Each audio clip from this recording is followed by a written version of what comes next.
When your motivation is grounded in the race of those who are engaging in behaviors that you disagree with, that is racist.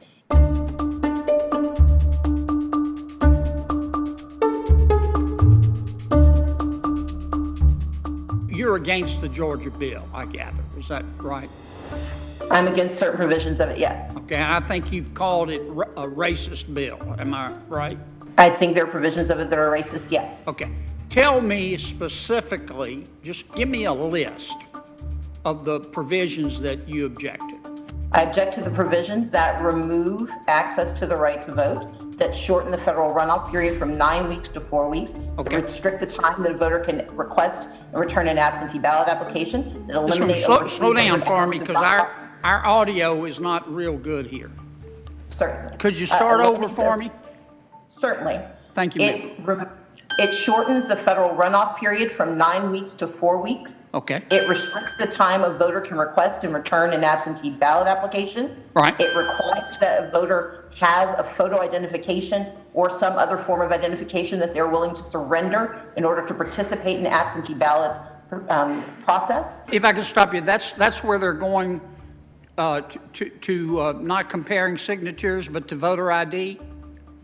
Yes, sir. And as Ms. Eiffel has pointed out, we would become only the 4th state in the nation to require voters to put at risk their identity. What else? It eliminates over 300 hours of Dropbox availability. Okay, what else?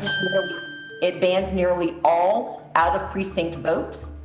Bans what? I'm sorry?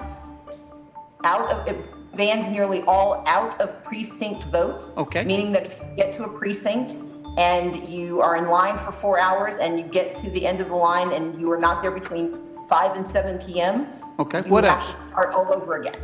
Is that everything? No, it is not. No, sir. It restricts the hours of operation because it now, under the guise of setting a standardized timeline, it makes it optional for counties that may be may not want to see expanded access to the right to vote. They can now limit their hours. Instead of those hours being from 7 to 7, they're now from 9 to 5, which may have an effect on voters who cannot vote during business hours, during early voting. It limits the Okay, I get the idea. I get the idea. Yes. Let me ask you this. Let me approach this another way. If a state decides to require a voter to prove who the voter says he is or she is, you consider that racist? Not at all, sir. Voter identification has been a part of the American theory of democracy almost from the... You're okay with it?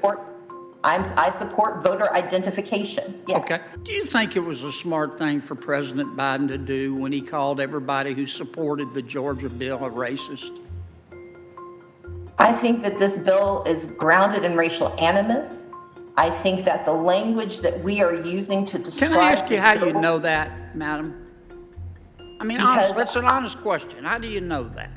Because for 15 years, the Republican Party of Georgia not only sanctioned but celebrated its vote-by-mail provisions. It was only after voters of color for the first time in 15 years successfully used those provisions in favor of the party that they disproportionately support that those rules changed.